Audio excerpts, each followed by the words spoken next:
They want to get rid of him. Where's the president of the United States? He's not fighting for us. He told in LA, he told the union, hurry up and get a contract. That's the mentality they have. They don't even know what the hell they're doing today. Well, I know what I'm doing. I'm going to save everybody's job when it comes to the ILA and to all the unions around the world, because we're going to fight with that alliance. I'll shut them down throughout the world to prove that we can beat them. A little more of that candid conversation there by Harold Daggett, the president of the ILA. Container shipping lines fear port strike will paralyze half of U.S. trade. This is a blue. Shalom. I'd like to give all praises, glory, and honor to Yahweh Bahashem, Yahweh Shai Bahashem, Rahak Kodash. Double honors to the apostles and elders of Great Millstone who rule well. Peace and salutations to you, Akim out there, you sincere Akim out there, you elect Akim out there, pushing the truth across the four corners of the earth, risking your life to do so. Brother Shaman of Great Millstone, Chicago. I want to jump right into it because the strike for the longshoremen, you know, the guys who unload the boats, that basically would stop a lot of merchandise, because you get a lot of stuff coming from the West Coast too, but a lot of stuff comes from the East Coast. All right,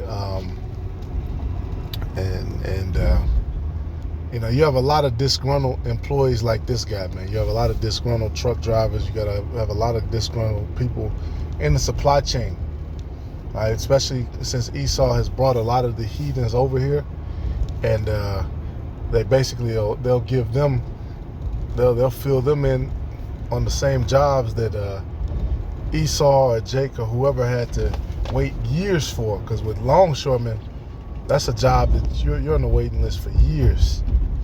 And then now these guys are pissed off because they were never paid what they feel is fairly. Meanwhile, Esau, you know, makes his little cut on everything that comes over. And that really is, that's a big business, man, the supply business. And that's why the scriptures say, sin sticketh between buying, let me get that. Yeah, Sirach 27:2. As a nail sticketh fast between the joinings of the stones, so doth sin stick close between buying and selling. Exactly. And when you get into that world, you have a lot of illegal stuff. And see, that's how America was made rich, by trafficking. Trafficking, which the scripture's going to tell you that. You know, this land there's a lot of these different lands across the earth, they're locked down. You know, you can only own a portion, or the king or whatever ruler, they own, you know, all of the different resources. But here, you know, people could come and they could kind of, they could get paid off the land. They could buy some land. You could, you know, dig. If you got oil underneath, then you're good. You know, if you own, like you have a lot of Canadian companies that own the timber, you know, up in the Northeast, and so, and that's big. You know, you get paid, you get a lot of money off the land. And then of course this is Babylon, so you have the chief magicians dealing with it. So you had a lot of different inventions and stuff coming out. Everybody wants, you know, automobiles, cell phones, whatever. You stop the ports, you stop that from coming in. Have this available for you to take a look at in full detail. You can break it apart, but I want to highlight just a couple of issues that they make. This is a look at the imports and exports in terms of value on the East and Gulf Coast of the U.S. At the bottom, you see the value in billions. Let's see.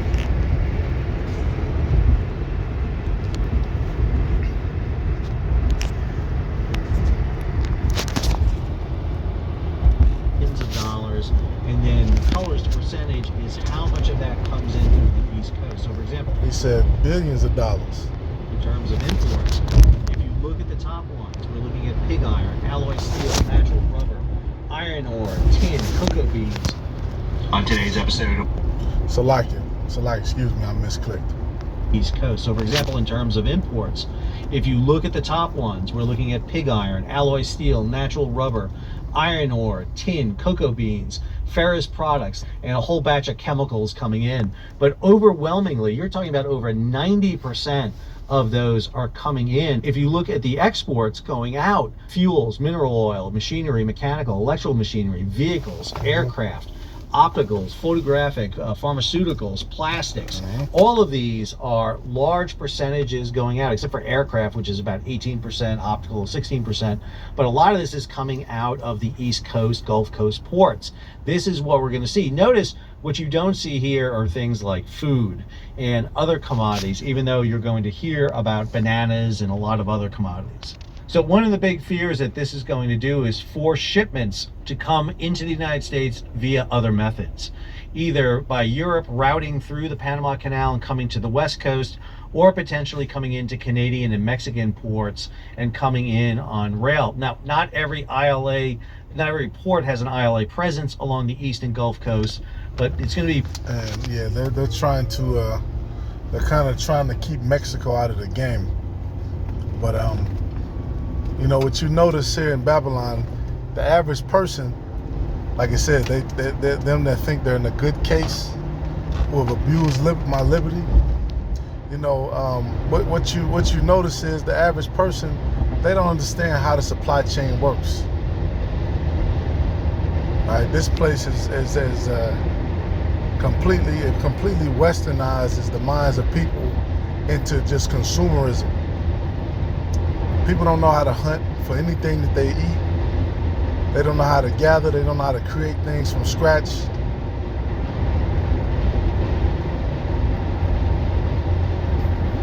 All right, that's why this is called the well-favored harlot. People don't even know how a lot of people don't know how their stuff even gets there. You know, it has to come over, like they say, on a ship. Certain stuff comes on the planes, but for the most part, the ships.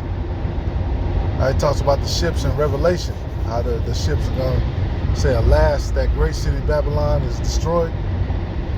Yeah, most stuff comes over on these ships. Comes to port, they unload it off port, they put it on train, they put it on a truck or a plane or whatever. It comes locally, and then you have your local people deliver it.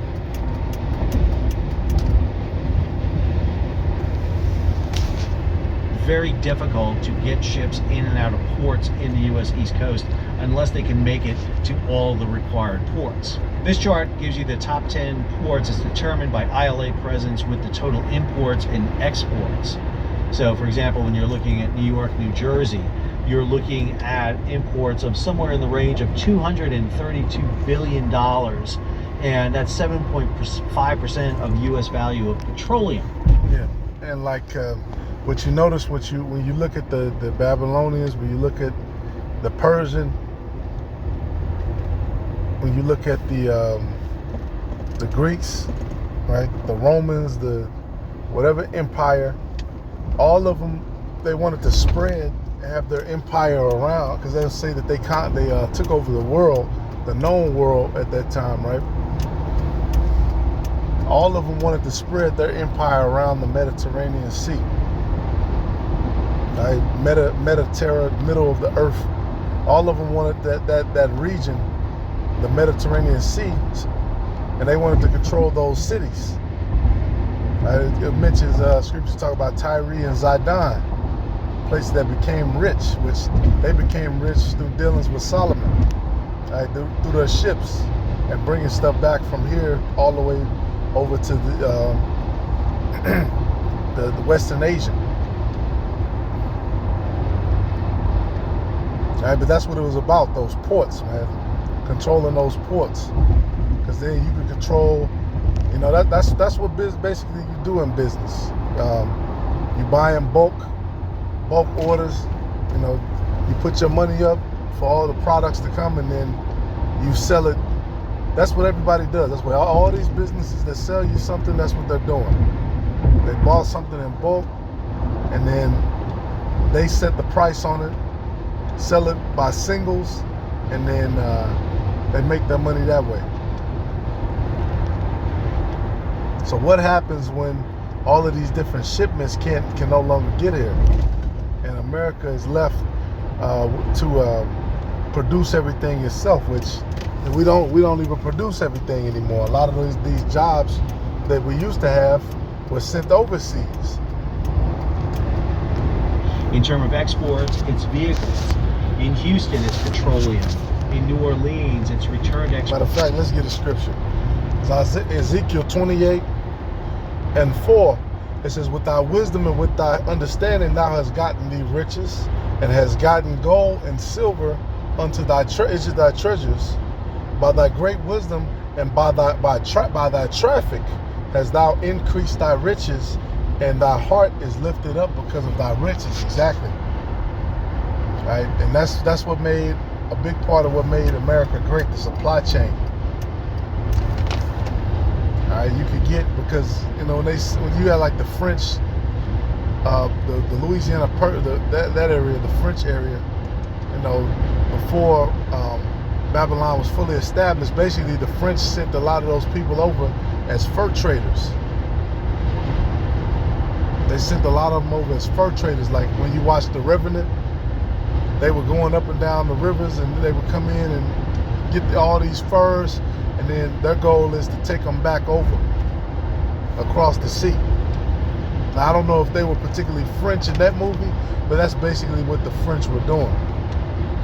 And then on the West Coast, they would try to bring whatever back to Spain, the gold or whatever.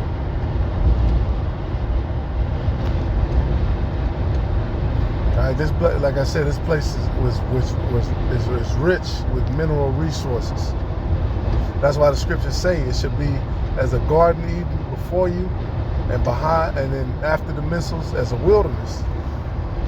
Aircraft, Savannah, vehicle parts and vehicles, and you can just see there. Let's get to the part though where the longshoremen union president starts to speak.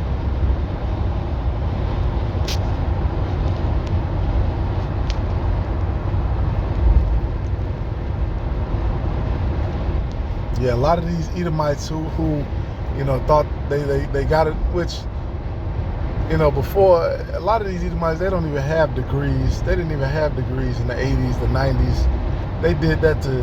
They really did that, in my opinion, to filter out Jake. All right, and then they'll send their kids to school, they'll cheat or whatever, and get them in a certain school, and then now they can get in a certain position. So that's Esau. You guys were put in these little middleman positions by the elites, these upper management positions, but now you're not getting everything that you used to get. Inflation is getting everything. Like, you have to really make hundreds of thousands of dollars to be middle class now. So it's not, this ain't the good old days anymore. All right, and a lot of you older Edomites too, you're having trouble with retirement. Yeah, these Edomites are pissed, man. They're ready to go against their own, because they see that they're being cheated out of their own blessing. Like, hold up, man, this is our shit. But it is what it is. He that doeth evil to himself, to whom will he be good? And they're spending it fast as they make it. This world, it's changing into the future. They're not making millions no more. Making billions, and they're spending it fast as they make it.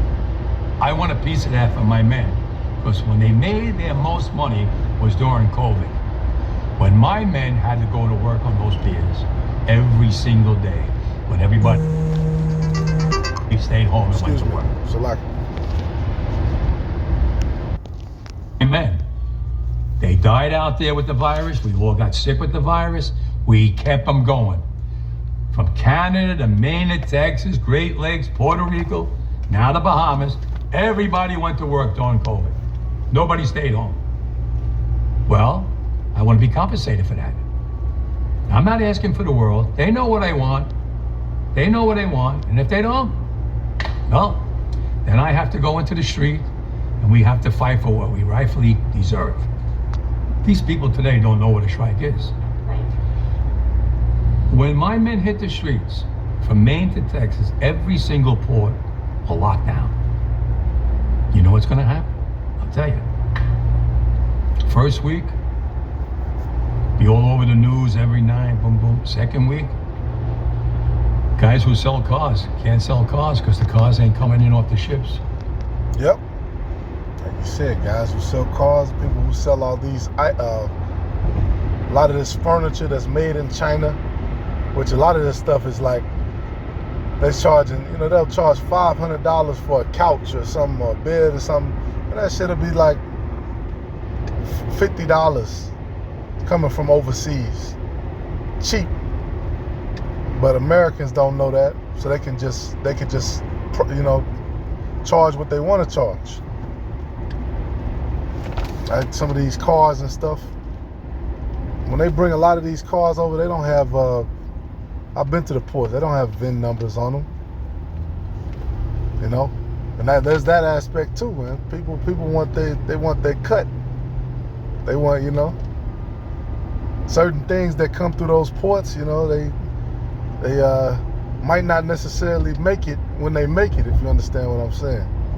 All right, certain things like the longshoremen, a lot of the mafia, they bought a lot of those ports, and so the longshoremen, when certain things come in, and like you have, let me put it like this: all the new containers, they have to have breathing holes, because they were finding so many containers full of people, and then they couldn't breathe. The old ones, but now the new ones, they have air holes in them, and they do a lot of trafficking with that too, man. They have a special container with girls in it, and then they got food, and then they got, man, that's a dirty business. And the longshoremen, they're required to, look the other way. I think that was it season 2 on The Wire? It might have been season 3. They show you that. They show you how all the drugs come in, and the longshoremen, they know about it, but they get their little cut. Somebody ain't giving them their cut. They get laid off. Third week, malls start closing down. They can't get the goods from China. They can't sell clothes. They can't do this. Everything in the United States comes on a ship. They go out of business. Construction workers get laid off because the materials aren't coming in. The steel's not coming in. The lumber's not coming in. They lose their job. Everybody's hating the longshoremen now, because now they realize how important our job. Ezekiel 28:6. Therefore, thus saith the Most High, because thou hast set thine heart as the heart of God, the heart of the Most High. They really thought that, look, we're controlling all the global trade, and it's all coming through us, and we can see every ship and every plane, and we can scan, and if it comes across the ocean, it has to go through our system and our network. And behold, therefore I will bring strangers upon thee, the terrible of the nations, and they shall draw their swords against the beauty of thy wisdom, and they shall defile thy brightness. They shall bring thee down to the pit, and thou shalt die the deaths of them that are slain in the midst of the seas. Wilt thou yet say before him that slayeth thee, I am God? But thou shalt be a man, and no God, and in the hand of him that slayeth thee. And that's what's coming, warfare. Warfare is coming. Warfare is coming. The Middle East is heating up, or Western Asia is heating up. You get what I'm saying. And then ultimately, this place of Babylon is going to get hit. It's going to be no longer a delicate, tender lady. The lumber's not coming in. They lose their job. Everybody's hating the longshoremen now, because now they realize how important our jobs are. Now I have the president screaming at me, I'm putting a Taft-Hartley on you. Go ahead. Taft-Hartley means I have to go back to work for 90 days. That's a cooling off period. Do you think when I go back for 90 days, those men are going to go to work on that pier? It's going to cost the company's money to pay their salaries. Well, they went from 30 moves an hour maybe to 8. They're going to be like this. Who's going to win here in the long run? You're better off sitting down and let's get a contract and let's move on with this world. In today's world, I'll cripple you. I will cripple you, and you have no idea what that means. Nobody does. So there you go, man. There you go, man. Everybody, hey, and when you look at all these different jobs, what you noticing, man, everybody feels like this. Like, man, these contracts are bullshit. These people are making all this money sitting on their ass. I'm just Joe Blow busting my ass because they longshoremen, they work they'll work 12 hours. A lot of these jobs do. Everybody's like, I'm working 8 to 12 a day, and I'm sometimes having to do a 6-day. Now, at my job, you got truck drivers, and a lot of these guys tell me they do Uber, or they have another job on the side, or they own property, and then they gotta, have tenants and all, and they play that game. Just to make ends meet up here in Chicago. And you have a lot of pissed off employees, man, complaining that the king is full of shit. So this shit's getting hot, man. Let's see if it happens. They're talking about October the 1st, Lord willing. This stuff breaks down. It's election season too, so maybe they're just applying pressure. But hey, maybe this is a big step, man. We know war is coming, regardless of who gets in office. So let's continue to pray and chant and be watchmen on behalf of Yahweh Shema Shai, a Baba Ball.